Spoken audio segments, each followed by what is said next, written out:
beaucoup. Merci quand même d'être présent à ce dernier, vraiment cette dernière conférence de notre cycle de l'hiver 2024, la charte de recherche sur les contenus intelligents et la chaîne de bloc. Et aujourd'hui, donc, on a le plaisir d'accueillir Madame Liane Hüttner, Liane Hüttner, qui va nous entretenir du langage catalan, donc transformer la loi en code. Donc, avant de la laisser nous entretenir de la question, ça va permettre de donner 2-3 éléments de son curriculum vitae. Donc, Mme Hüttner, elle est maîtresse de conférence à l'Université Paris-Saclay. Elle vient de publier donc, sa thèse de doctorat, La décision de l'algorithme, étude de droit privé entre l'humain et la machine. Elle est titulaire d'un doctorat de l'Université Paris-1 ainsi que d'une maîtrise. Donc, je pense que c'est une jeune collègue très prometteuse et je la laisse. Soyez la bienvenue. Merci beaucoup. Merci beaucoup de ce bel accueil à la faculté Laval et de l'organisation de cette conférence. Je suis ravie de pouvoir vous parler aujourd'hui. Ce que je vous propose de faire, c'est une petite présentation d'une trentaine de minutes. Et puis après, comme ça, on aura un temps d'échanger sur le sujet. J'ai surtout hâte d'avoir vos questions et notre discussion. Donc, ce que je vais vous présenter aujourd'hui, c'est pas ma thèse, c'est un travail de recherche que j'ai effectué à peu près en même temps que ma thèse. Ça fait à peu près 5-6 ans que je travaille là-dessus et qui porte sur la traduction du droit écrit en code informatique, en langage informatique. Alors, en fait, j'aimerais commencer par vous poser une question. Imaginez, vous gouvernez un État qui a environ 70 millions de personnes et vous devez récolter des impôts, vous devez payer le chômage, les retraites, les allocations familiales, tout ce qui est prévu par le Code de la sécurité sociale à ces environ 70 millions de personnes. Alors, vous avez des règles qui sont législatives et décrétales, qui sont prévues par le gouvernement et le Parlement, qui sont contenues dans plein de codes, mais notamment deux codes qui sont le Code général des impôts ou le Code de sécurité sociale, et vous devez obéir à ces règles. Donc, à votre avis, comment on fait? On a 70 millions de personnes, des codes qui font environ 4000 pages, et qu'on a besoin de distribuer ou de récolter une certaine quantité d'argent. Sachant que c'est un problème qui est posé à tous les États aujourd'hui dans le monde. Est-ce que vous avez une idée? Une option, c'est on demande à des humains de le faire. On leur demande de regarder, calculer, etc. C'est possible, mais bon, quand on a beaucoup de monde et beaucoup d'argent, c'est pas forcément possible. On peut aussi ne pas le faire. Bon, là, l'État ne marche pas très bien. Non, la manière dont la plupart des États fonctionnent aujourd'hui, c'est qu'ils vont mettre en place des algorithmes, des logiciels qui vont le faire pour eux. Et donc, l'idée, c'est qu'on a des règles qui sont définies par le droit et on veut qu'un ordinateur calcule une certaine somme, une somme d'impôt, une somme à donner d'allocation familiale, et on va demander à l'ordinateur de le faire. Et en fait, ça, c'est quelque chose que font beaucoup de pays. Donc, notamment en France, depuis assez longtemps, on a des algorithmes qui calculent les impôts, qui calculent les allocations familiales. Alors, bon, ma spécialité, c'est la France, évidemment, mais c'est aussi le cas aux États-Unis, c'est aussi le cas dans beaucoup de pays de l'Union européenne. On a des algorithmes qui ressemblent à peu près à ça, qui vont le faire. Donc là, c'est un extrait de l'algorithme qui calcule les impôts en France.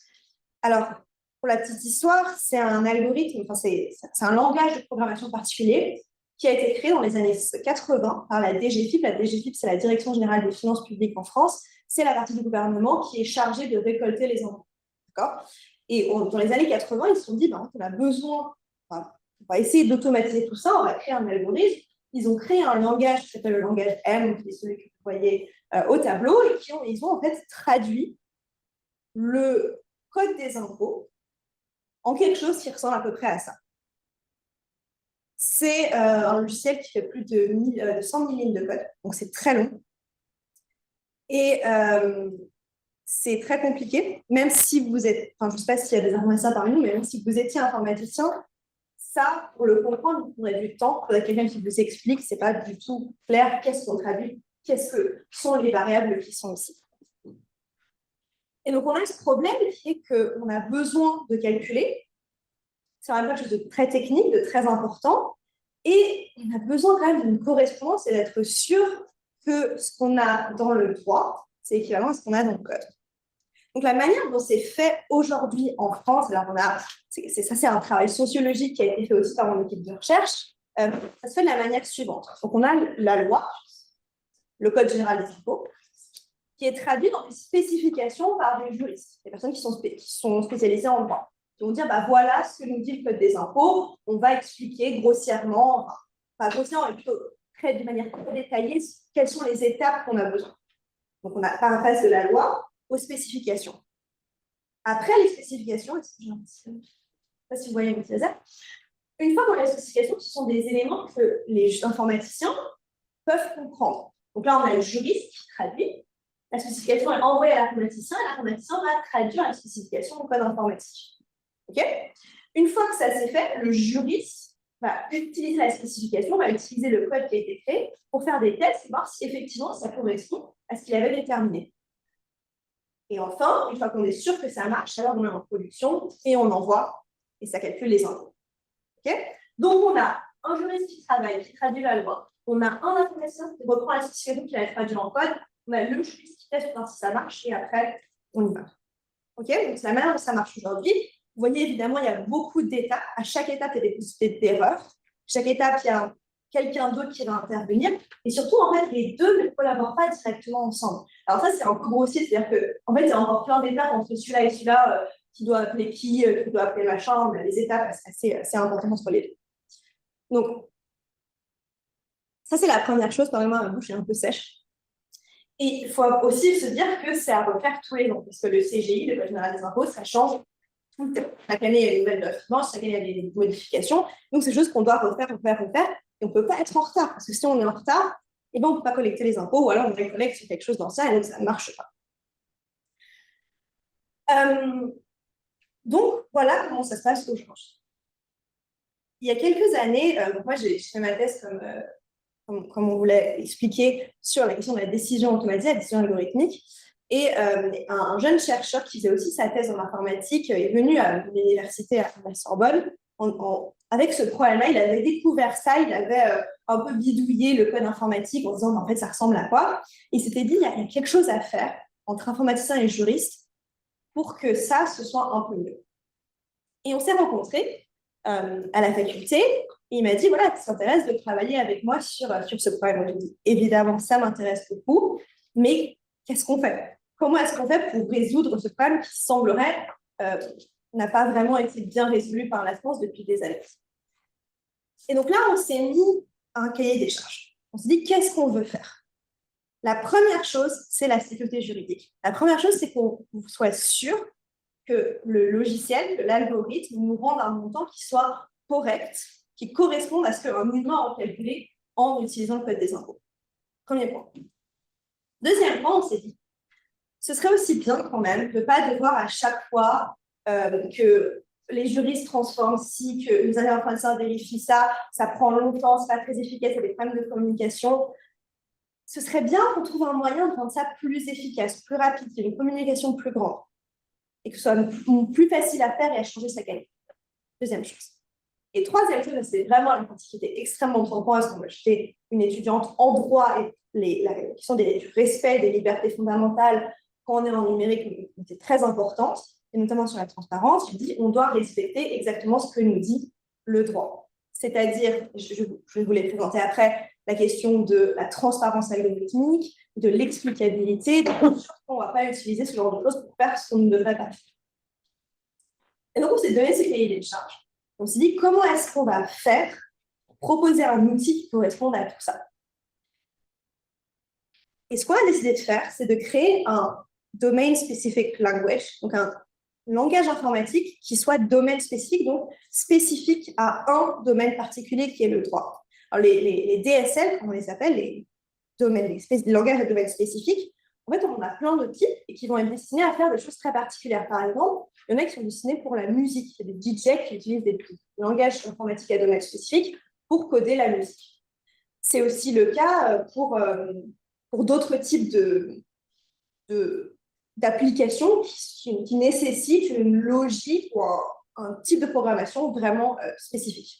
Il y a d'autres langages informatiques qui sont beaucoup plus larges, c'est le cas de Java, c'est le cas de Python, qui peuvent être utilisés pour faire plein de choses. Donc, ce qu'on s'est dit, c'est que si on crée un langage informatique qui est vraiment dédié à ça, qui est dédié au droit et qui prend tout ça en compte, peut-être qu'on arrivera à faire quelque chose d'intéressant. Et en fait, c'est un peu la même idée qu'avait eu le gouvernement français dans les années 80. Aujourd'hui, on va créer un langage qui est fait pour coder les impôts. En fait, c'est un peu ça, on a repris ça. Mais ce qu'on s'est dit, on va reprendre ça, on va le faire en 2.0, c'est-à-dire qu'on va le faire avec un cahier des charges très précis, sécurité juridique, efficacité, transparence. Et donc, on a commencé à travailler là-dessus. Comment ça s'est passé? On s'est mis dans un bureau, on a affiché un texte, un article du Code de la Sécurité sociale, et on s'est dit, voilà, allez, on essaie de le traduire en code informatique.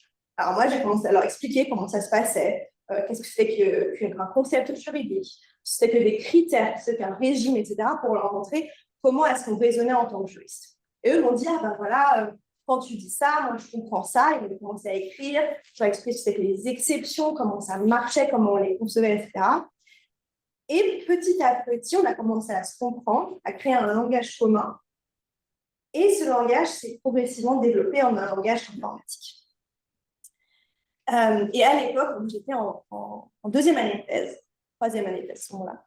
Et j'étais une fan de Pierre Catala, le juriste. J'étais en train de lire toute sa biographie. Et quand on a dû trouver un nom pour le langage, je me suis dit, moi j'adore Pierre Catala. En plus, Catala, c'est joli comme nom, appelons-le Catala. Et c'était vraiment voilà, c'est une improvisation de ma part, je n'avais pas du tout pensé que ça allait devenir quelque chose d'aussi important. Et donc, c'est devenu Catala. Ce qui en fait était un très mauvais choix. Parce que quand on tape projet Catala sur Google, évidemment, on a les réformes, on a des contrats, on a tous ces projets à lui, mais pas le nôtre. Donc, en fait, ce n'est pas du tout bien. Et il ne faut pas du tout, nommer un projet en fonction de vos idoles, mais plutôt en fonction de quelque chose d'autre, je ne savais pas. Et on a eu une autre question qui était, en fait, Catala, c'est le nom du langage catalan. Et donc, c'est aussi pas forcément apprécié. Bref, donc ça, c'est la petite histoire. C'est pour ça que ça s'appelle Catala. Je pense que si aujourd'hui, je devais donner un prénom, après un nom, je l'aurais changé, mais bon, c'est comme ça. Alors, avant de vous montrer exactement à quoi ça ressemble, juste un petit point, parce que je ne sais pas si vous connaissez très bien le droit français du numérique. Et ça, c'est la partie qui, pour moi, était très importante. En fait, en droit français, tout ce qui est algorithmisation de l'administration, tout ce qui est algorithme public, on a un régime qui est assez strict. Donc, c'est-à-dire qu'on a d'abord une interdiction générale en droit européen de prendre des décisions fondées sur un algorithme. C'est-à-dire qu'en principe, toutes les décisions importantes, y compris donc les impôts, etc., doivent être prises par les personnes humaines. Mais le législateur français a décidé d'introduire une dérogation à ça pour les décisions administratives. C'est l'article 47, deuxièmement, de la loi informatique et liberté, qui a été adopté en 2018. Et donc, l'idée, c'est qu'on a le droit aujourd'hui de prendre une décision, l'administration a le droit de prendre une décision individuelle fondée exclusivement sur un algorithme.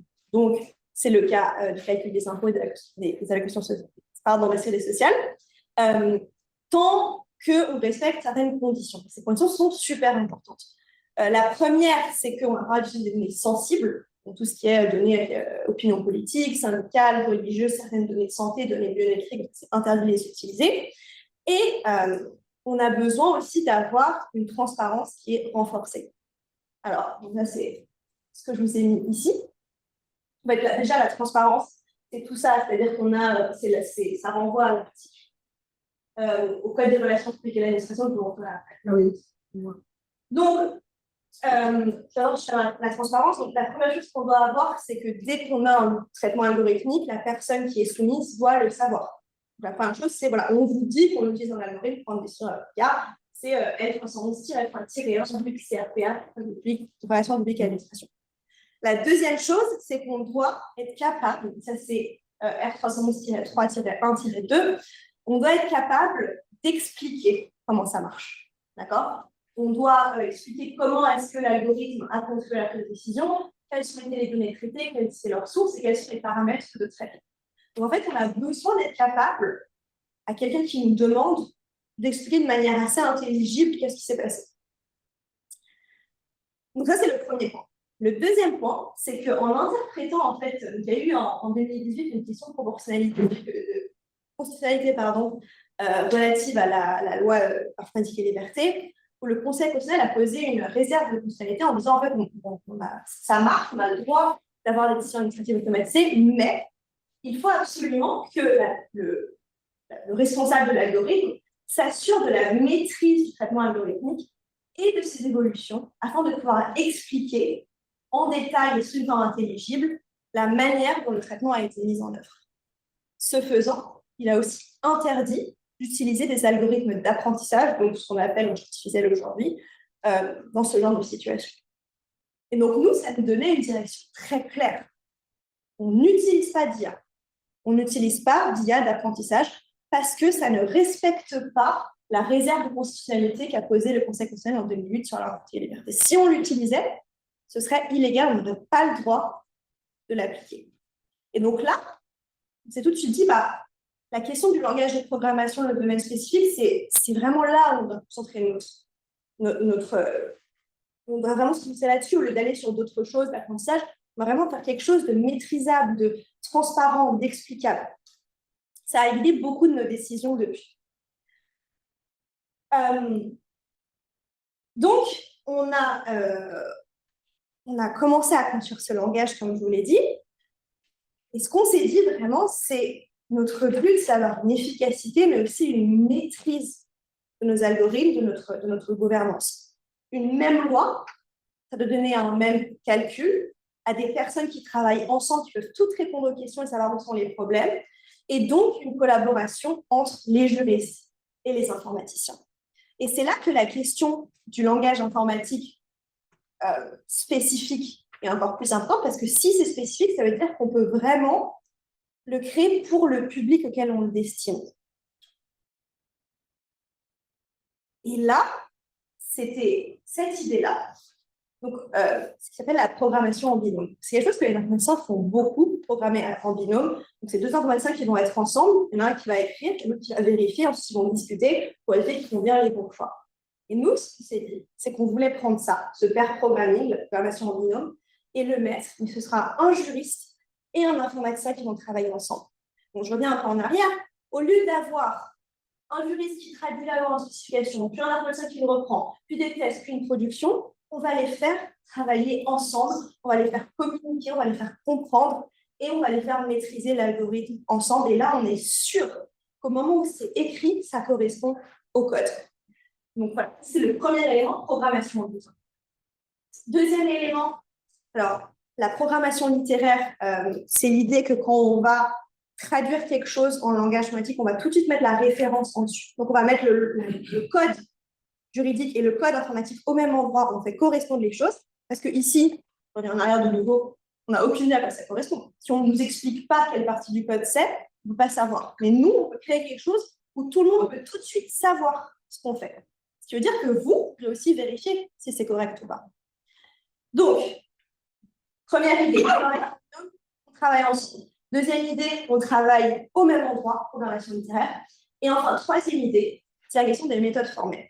Alors, en informatique, je vous ai expliqué, il y a plein de langages, mais aussi il y a plein de champs du droit, de l'informatique. Il y a plein de choses qu'on peut faire différemment. Une partie de l'informatique s'appelle les méthodes formelles, et eux, c'est les gens qui travaillent sur les logiciels critiques où vraiment il faut pas qu'il y ait de bêtises. Le nucléaire, les avions, les trains, les transports, tout ça. Si ça bug, ben on meurt. Donc, on va éviter que ça bug. Et donc, les méthodes formelles, c'est tout un champ de l'informatique qui vise à développer des programmes sans bug. Et en fait, ça demande un niveau de mathématiques très élevé parce qu'on va faire des preuves mathématiques sur les logiciels. Et c'est comme ça qu'en fait, on est sûr que les centrales nucléaires, elles fonctionnent à peu près. Et ce qu'on s'est dit, c'est que quand même, les impôts, c'est vraiment très important. Ce n'est peut-être pas aussi dangereux qu'une centrale nucléaire si ça ne marche pas, mais au niveau de l'égalité, au niveau des droits, au niveau de l'État, c'est quand même vraiment très important. Et donc, on a envie de s'inspirer de ces méthodes formelles et d'être sûr qu'on a vraiment une équivalence entre ce qu'on code et ce que la machine comprend. Et donc, on s'est inspiré de ces méthodes formelles. Et donc, on a créé quelque chose qui ressemble à ça. Alors, ça, c'est le langage catalan. Donc, ce que vous voyez ici, c'est d'abord une partie du code. Donc, ça, c'est le code des allocations familiales, de sécurité sociale, pardon, en langage naturel, langage juridique. Et sa traduction, juste ici, en langage informatique. Le fait qu'ils soient ensemble l'un avec l'autre, c'est la programmation littéraire. Okay. Ensuite, comment est-ce qu'on l'a fait, ça? Et bien, on s'est assis et je lui explique, ça veut dire quoi? Bon, les allocations sont déjà à partir du premier achat. Ça veut dire que quand on a un enfant, on n'a pas de questionnel, c'est-à-dire que le droit A s'ouvre à partir du deuxième enfant. Et là, on a créé des mots-clés, champs d'application, règles, conditions, conséquences, qui sont des mots-clés juridiques. Alors, peut-être que ça, vous ne comprenez pas tout de suite, mais c'est normal, ça prend un peu de temps, c'est quand même un nouveau type de langage. Mais, bon, si on compare ça à ça, c'est quand même un petit peu mieux.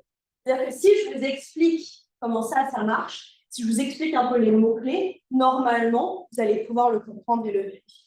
Et donc ça, c'est quelque chose qu'on a codé ensemble, un informaticien et un juriste. On s'est mis ensemble, on l'a codé, on l'a modifié. On se dit, voilà, la règle est ouverte sous la condition que les enfants à charge est supérieur ou égal à 2. Et on continue. Alors, deuxième partie du code, l'allocation forfaitaire est versée dans ces mains, blablabla. Alors, l'allocation est versée par un montant versé par décret. Et là, on voit un décret et on peut le modifier facilement. Ça veut dire que si le montant est modifié chaque année, ce qui est le cas, au lieu de devoir tout réécrire, de faire ça, tout simplement, on va modifier les éléments qui sont envoyés au décret. Ça, c'est un tout petit article que je vous ai montré, mais on a fait ça pour des centaines d'articles de la sécurité sociale, mais également du Code général des impôts.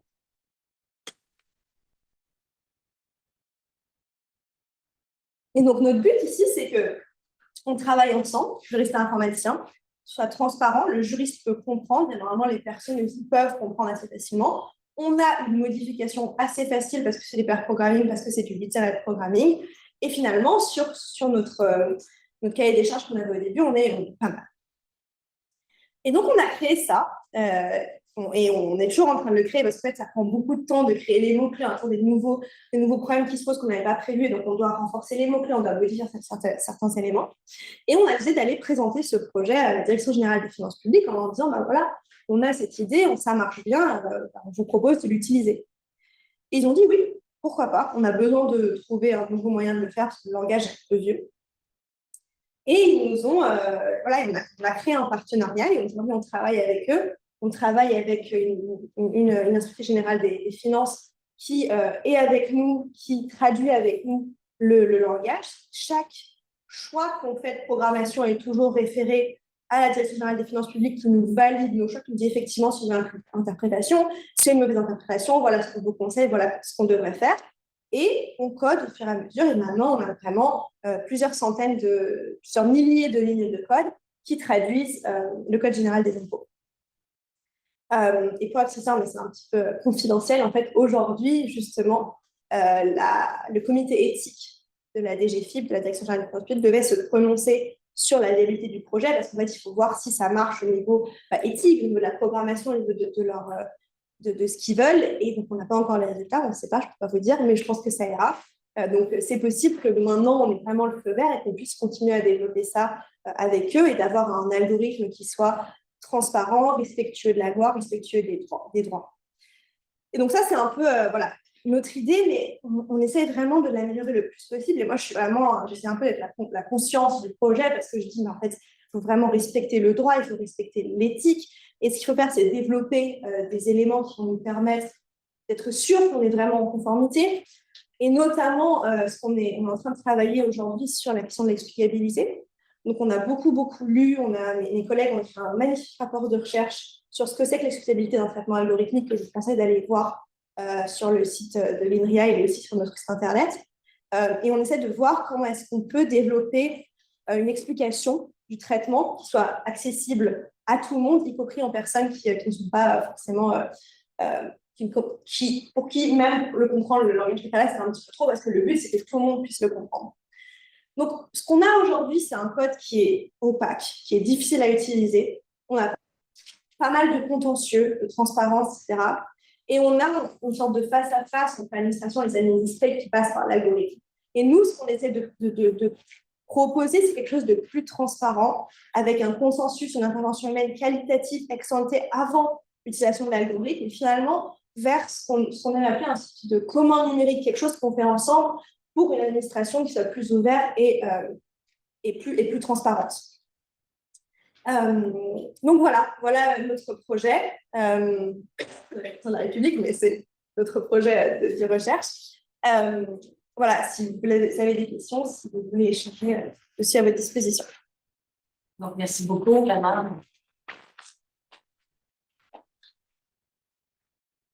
Donc, je suis certaine que vous avez beaucoup de questions. Moi, j'en ai, et je vais me battre. Je vais vous laisser la parole et le monde à la maison aussi, là, bien à l'aise, suffit simplement là, de lever la main. Merci beaucoup. Je me posais la question suivante. D'un point de vue pas seulement juridique, mais aussi humain, c'est extrêmement intéressant, mais pour des matières ou des sujets extrêmement techniques, hein, où l'émotion humaine n'intervient pas beaucoup. Enfin, je veux dire, c'est parce que dans le code des impôts, on sait que ça n'a rien de très humain, c'est très mathématique, plus sans jeu de mots, c'est parfaitement adapté. Mais est-ce qu'il y a d'autres champs du droit, mettons, ça pourrait être adapté? En fait, vous avez vraiment mis le doigt, à mon avis, sur l'élément principal. Oui. Non, mais c'est que en fait, ça marche parce que ça sont des codes qui visent à calculer quelque chose. C'est quelque chose de qualitatif, c'est quantitatif, pardon, c'est quelque chose, on a une somme à la fin. Et donc là, ça marche parce que finalement, le code des impôts, c'est quasiment un algorithme en lui-même qui donne des règles de calcul. Et donc, quand on arrive à la fin, c'est quelque chose que l'ordinateur fait plutôt bien. Mais dès qu'on est en dehors de ces droits qui sont très techniques, très mathématiques, c'est le bon terme, c'est pas adapté. Parce qu'on ne va pas commencer à coder les principes de sécurité civile, le code informatique. Déjà, je ne vois pas à quoi ça servirait. Ensuite, ce serait vraiment très difficile parce qu'on a tout ce qui est question de standard, on a des éléments qui sont très difficiles à avoir quantitativement parlant. Et d'autant que, ensuite, personnellement, je suis assez opposée à l'idée de la mathématisation du droit, à l'idée d'informatiser quelque chose qui est profondément humain. Alors, il ne faut pas rejeter toute utilisation de la technologie, il faut avoir une position un peu balancée. Pour ce genre de choses, pour les codes que je vous ai mis au tableau, à mon avis, ça marche très bien. Et en fait, c'est aussi particulièrement ennuyeux pour une personne humaine de tout calculer à la main, donc autant les laisser faire autre chose qui sont plus intéressantes. En revanche, l'idée de basculer ce langage pour d'autres choses comme le droit des contrats, le droit pénal, déjà, on y est complètement opposé. Mais en plus, de toute façon, ce serait pas efficace. Ce serait pas efficace, mais c'est aussi interdit.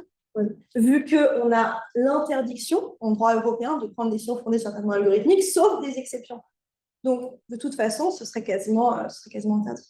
Merci. Voilà.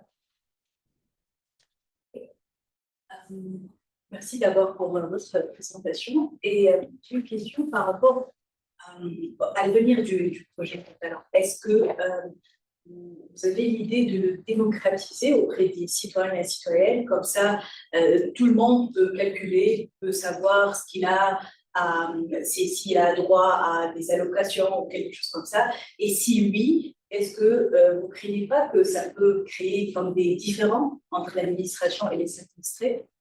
Alors, c'est une question très intéressante et très importante. Alors, je vais répondre en plusieurs étapes. D'abord, on a créé ça, notre but, c'était vraiment l'administration. Donc, on a créé tout ça en disant qu'on veut que ce produit soit d'abord utilisé par l'administration pour faire quelque chose de bien. C'est pour ça qu'en fait, c'est quand même assez technique. Hein. Les impôts, c'est assez technique, le c'est assez technique. Et puis, finalement, voilà, c'est pas forcément l'administration de tout le monde. Mais déjà, tout est open source. Donc, tout est disponible en ligne, gratuitement, sur GitHub. Donc, c'est un site où les informations peuvent échanger. Tout le monde peut contribuer. On a des gens qui contribuent du monde entier sur Catala, qui posent des questions, qui nous aident à résoudre des bugs, qui proposent de nouvelles applications. Donc là, on est vraiment sur quelque chose de très, très international et de très commun. En fait, à partir du moment, donc ça, c'est la partie, oui, tout le monde peut l'utiliser, mais à partir du moment où l'administration va décider d'en faire son outil, ce qu'on espère elle va faire, ce sera à eux, en fait, de décider ce qu'ils vont faire. Ce sera à eux de dire, on va laisser tout ouvert et avoir la même chose, ou on va faire deux choses qui sont différentes. Aujourd'hui, on a plein, en France en tout cas, on a plein de simulateurs qui vont calculer les impôts, qui vont calculer les allocations familiales, et qui sont souvent similaires à l'administration, mais pas forcément pareils. Pour l'instant, on n'a pas de contentieux qui dit que ce que donne un simulateur, ça doit être l'administration, parce que l'administration a le pouvoir de décision, c'est elle qui détermine. On va devoir résoudre ce problème avec Catala. Est-ce que ce que l'administration aura codé, ce sera complètement disponible, qui peut aussi poser des problèmes au niveau de la sécurité intérieure, etc. Donc, je ne sais pas si ce sera possible. Ou alors, est-ce qu'on duplique, est-ce qu'on fait un simulateur, est-ce qu'on fait quelque chose de privé interne à l'administration? Comment est-ce qu'on communique les deux? Ça va être une question de gouvernance, en fait, de choix politiques qui vont devoir être faits. Dans l'idéal, si vous me demandez, c'est vrai que ce serait bien d'avoir un accès tout de suite. Mais je sais que ce n'est pas forcément aussi simple et qu'il y a des enjeux que je ne maîtrise pas parce que je fais partie de l'administration. Donc nous, voilà, on est les chercheurs, on pense que l'open source est très important, on veut diffuser ces modèles-là, on veut une gouvernance commune, on veut un commun. Il faut aussi reconnaître qu'il y a des limites. Voilà. Il y a une question à la C'est une question qui a été posée dans le chat. Donc, est-ce que ça serait également interdit en droit canadien et québécois? Ça va un peu répondre. Ah ben, je ne sais pas. Ah, ben là, c'est pas. J'aimerais beaucoup savoir de ce que je pense savoir, parce que je sais que vous avez une directive sur les décisions automatisées de 2019 qui n'est pas obligatoire. Je ne sais pas s'il y a des spécialistes ici qui pourraient me contredire. Donc, vous avez des dispositions, mais qui ne sont pas obligatoires. Et à mon avis, ça, ce serait légal, mais avec des conditions de respect, des Je crois que vous n'avez pas, comme nous, un principe d'interdiction des décisions automatisées de manière administrative. Je ne suis pas sûre, de mes recherches, je n'en ai pas trouvé, mais bon, de nouveau, ce n'est pas du tout ma spécialité. Donc, je pense que c'est quelque chose comme ça pourrait complètement être légitime et légal. Mais évidemment, c'est une question, c'est une réponse Sous réserve. de non-experte en droit canadien. Donc, voilà. Normal. Je m'excuse de ne pas pouvoir être plus précise. Jonathan, oui.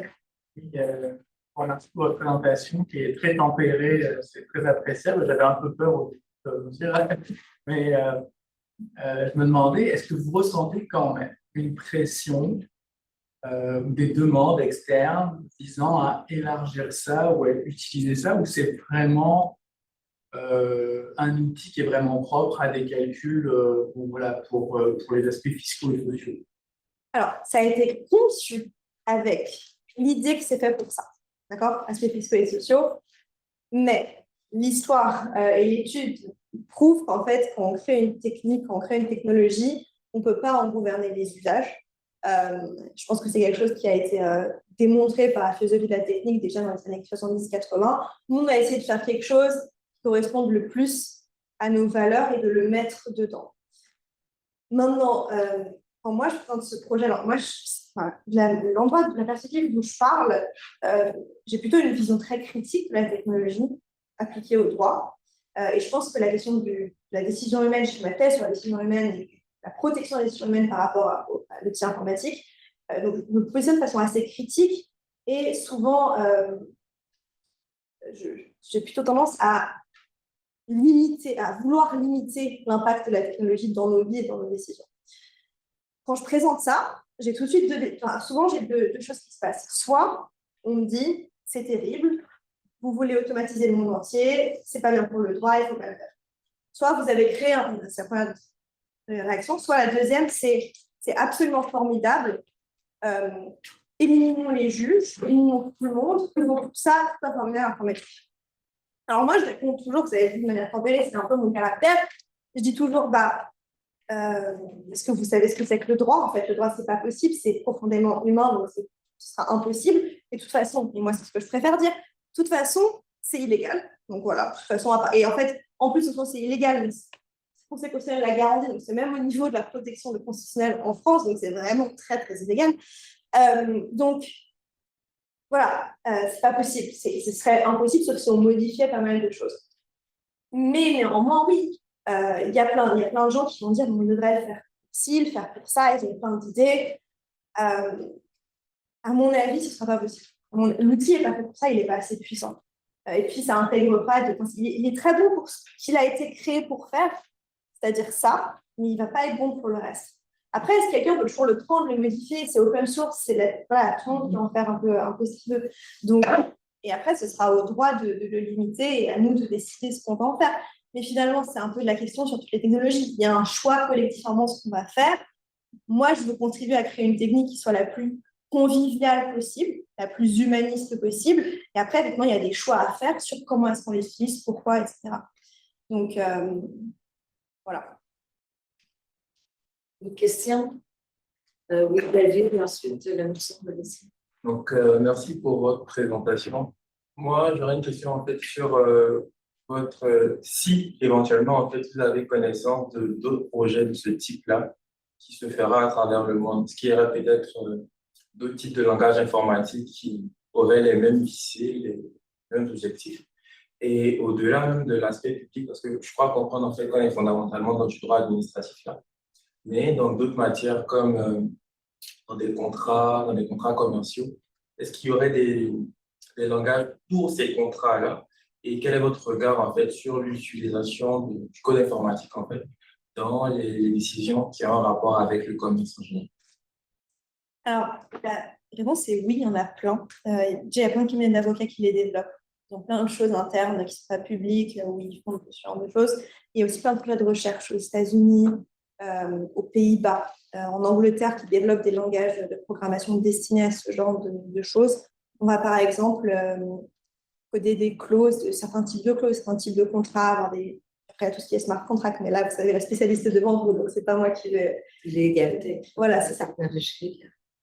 Donc, il y en a qui existent. Alors, ce n'est pas du tout ma spécialité, donc je ne pourrais pas vous donner une référence particulière, mais à mon avis, ça se trouve assez facilement. Ensuite, ma vision de ce que c'est.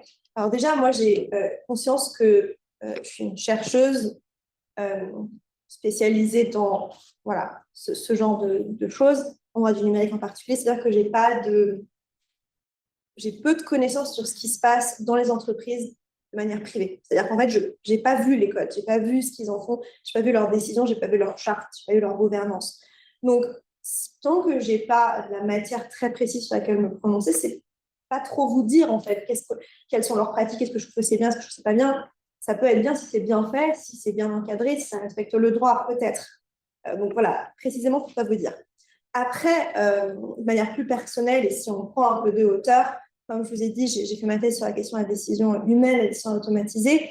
Et ce que j'ai développé comme conviction, c'est que c'est vraiment essentiel aujourd'hui qu'on garde la décision humaine au cœur de notre droit et de notre société, en fait. Parce que je crois que finalement, le droit est fait pour les humains. Alors évidemment, il y a tout ce qui est droit des affaires, etc., mais que finalement, c'est quand même l'humain qui doit être au centre, et que si on s'éparpille trop, et ben, on perdra notre but général. Et c'est tout le sens de l'article 22 du RGPD, interdiction de prendre des décisions automatisées.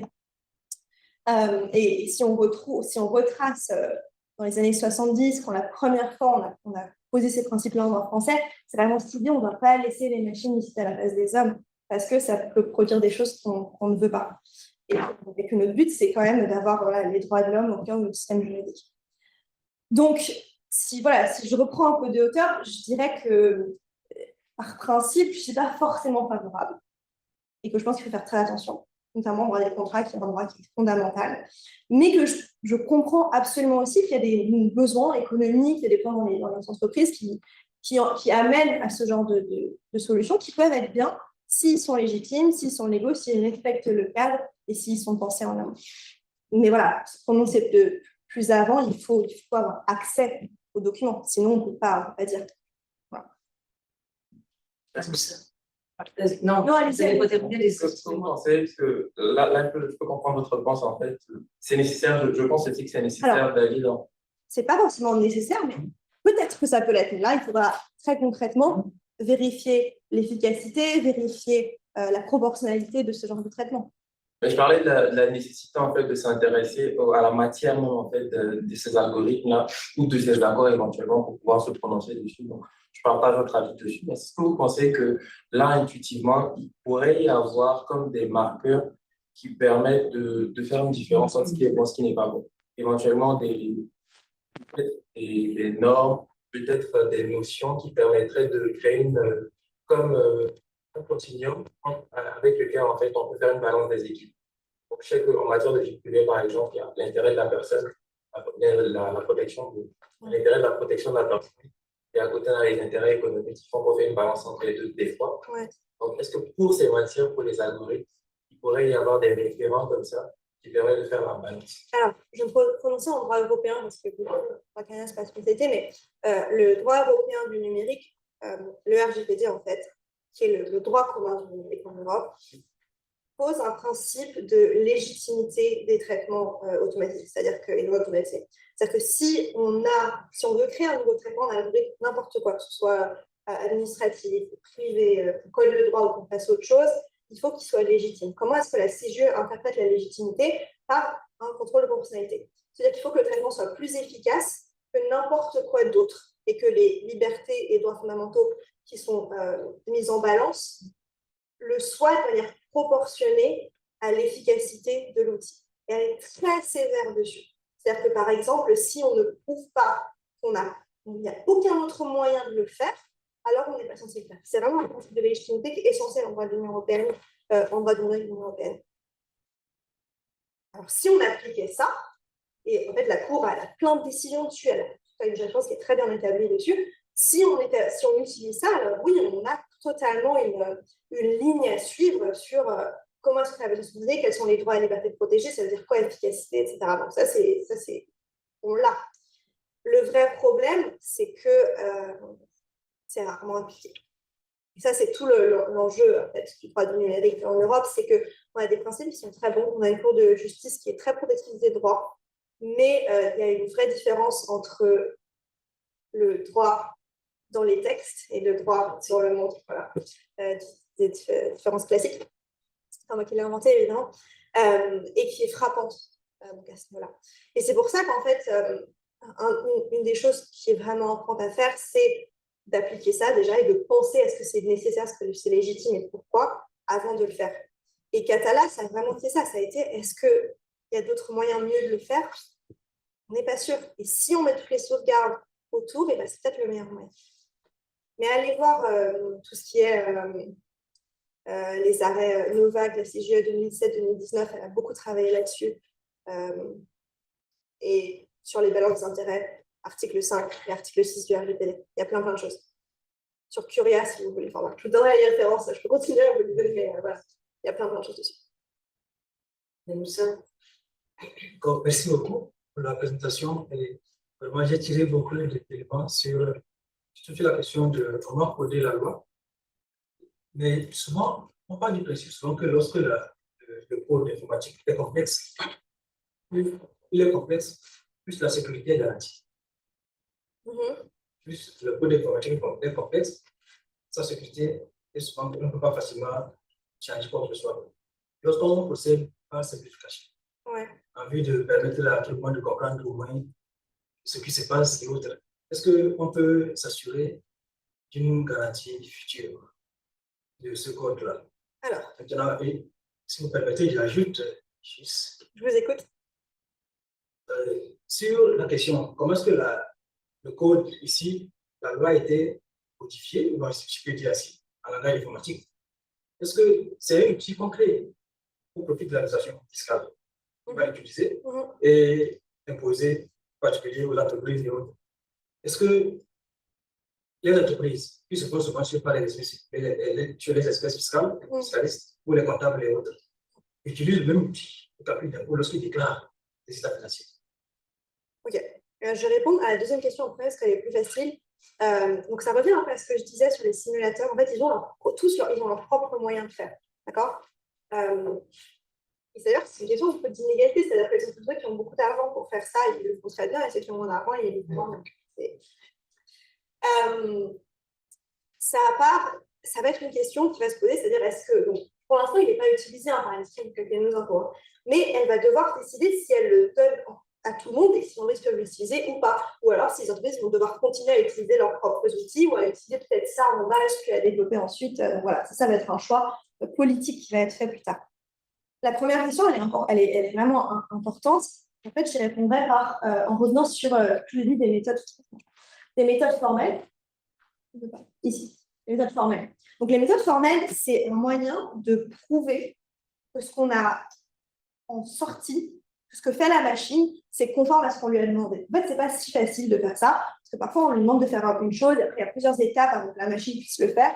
Et parfois, ce qu'elle fait à la fin, on n'est pas 100% sûr que ce soit exactement égal à ce qu'on lui a demandé.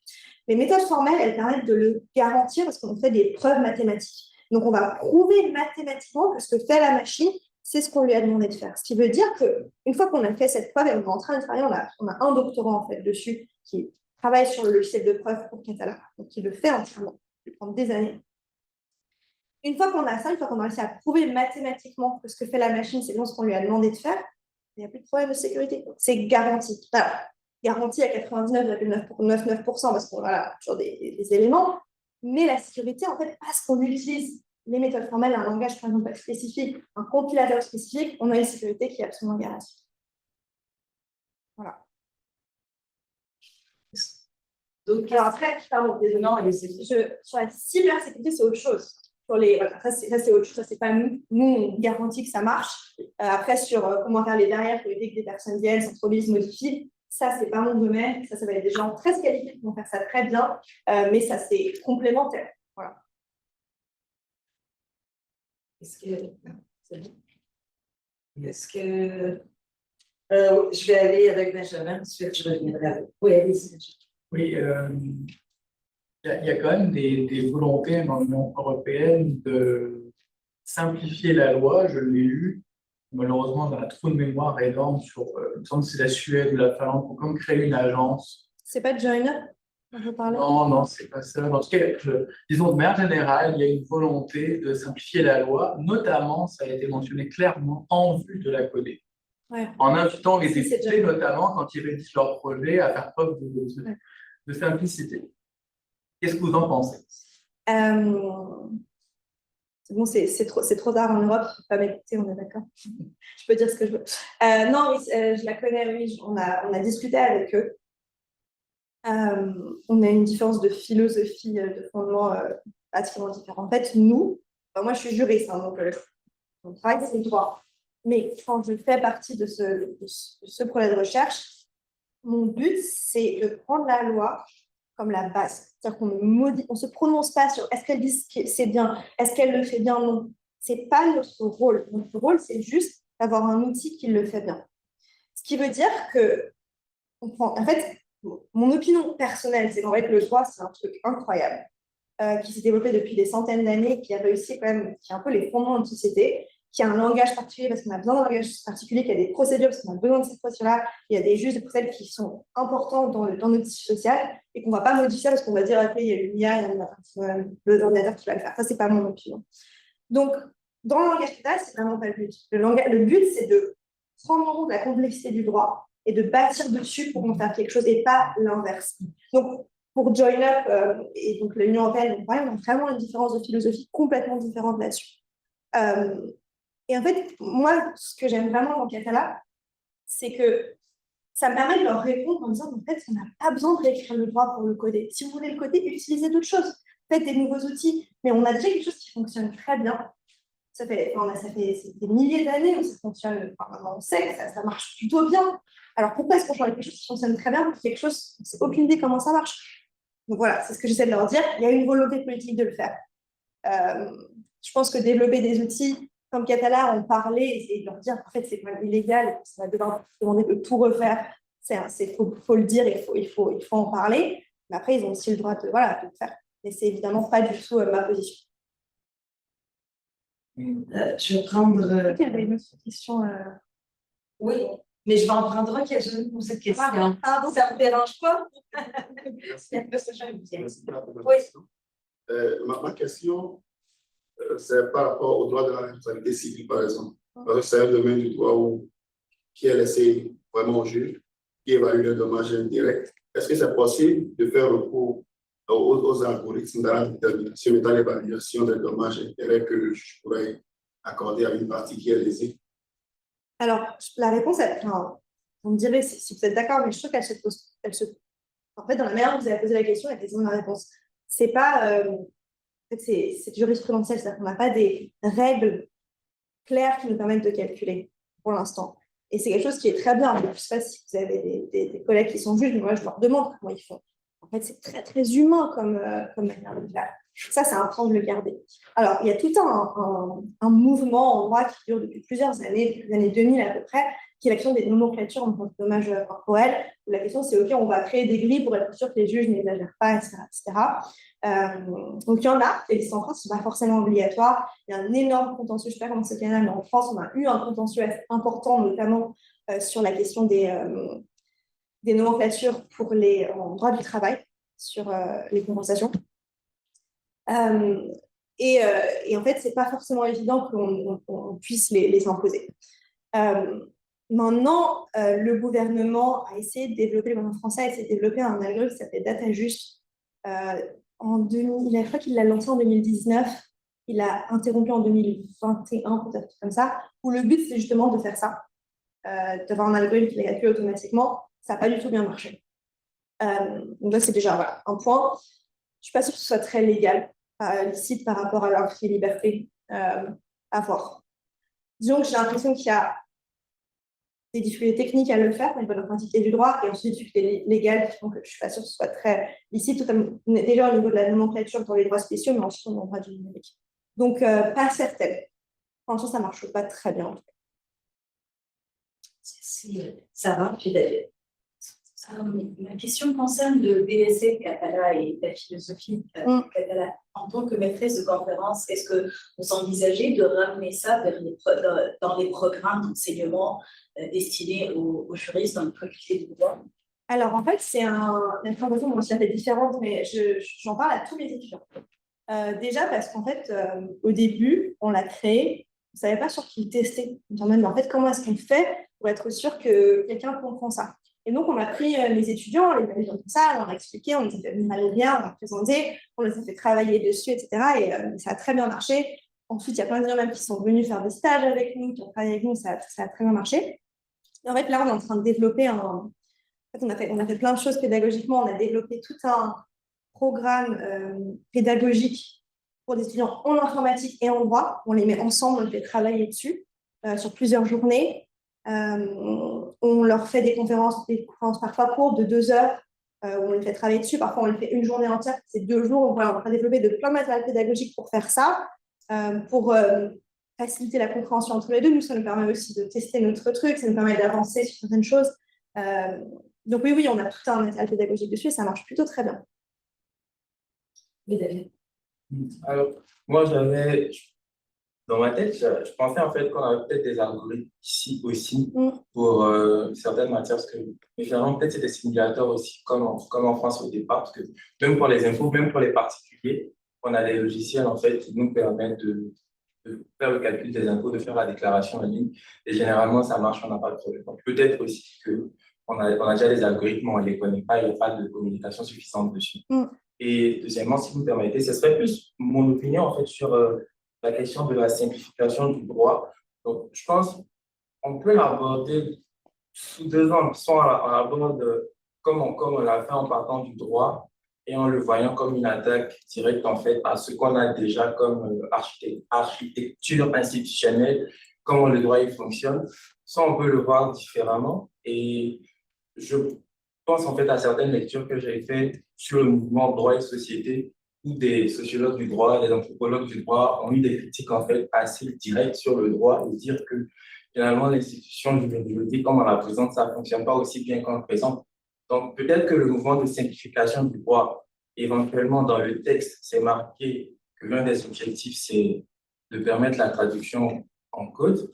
Peut-être que notre objectif qui pourrait être plus aimable en fait dans l'oreille du jury, ce serait de permettre de rendre le droit en fait plus accessible Et là, on a tout un mouvement de l'accès à la justice ici au Québec qui s'est quand même pas mal développé. Si on appelle prévention et règlement différents. Et la 5e phase, comme le présente le professeur Roderick McDonald, c'est d'avoir un accès proactif au droit.